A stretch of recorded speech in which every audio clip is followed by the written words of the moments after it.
Hey, what's up folks? KJ from High on Wheels. Today we're gonna talk about classic, and you guys know I love classic cars. What about a 1971 Buick Riviera with the 455 in it, folks? Only 3 years production, also known as boat tail. Check it out, we got a really good video for you guys.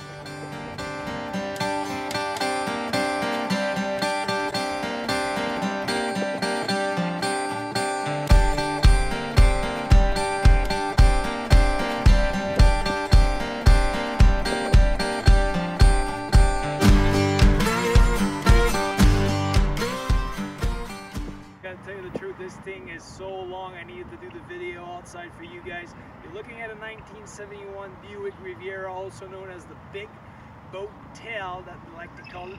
Regarding the back window, that kind of look like the 63 Corvette. Let's take a look inside the hood.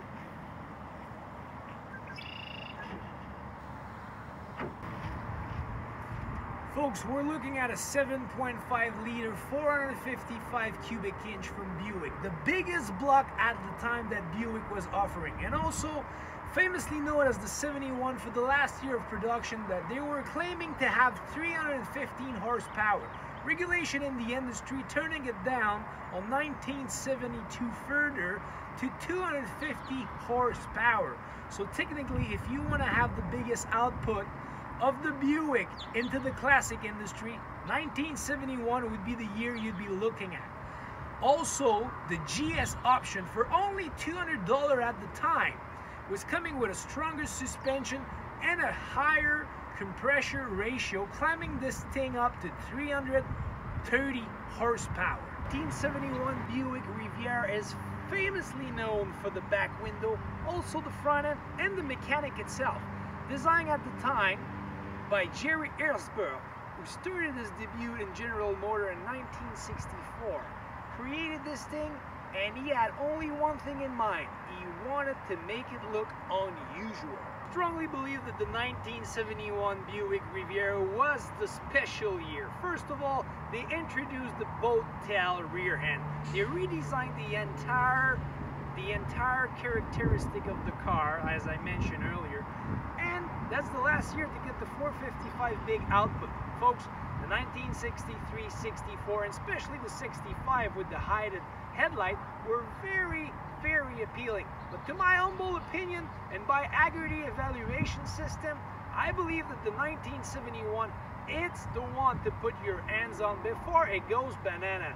For the size of the unit itself, General Motors at the time claimed to have achieved 9.10 to 60 miles per hour. That is actually pretty damn good if you take in consideration the overall weight of the vehicle. We're looking at 4,400 pounds, a little shy. Wheelbase of 122 and the over length of 211.4 inch. That is a huge car.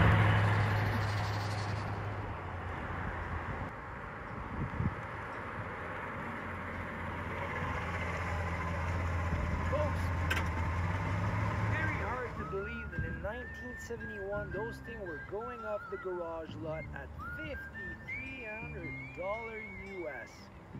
Aggregate now put them between, in this condition, $22,000 to $36,000. Are we looking at a future blue chip investment?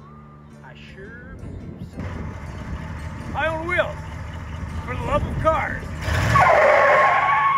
He's the guy who's the talk of the town with the restless guy.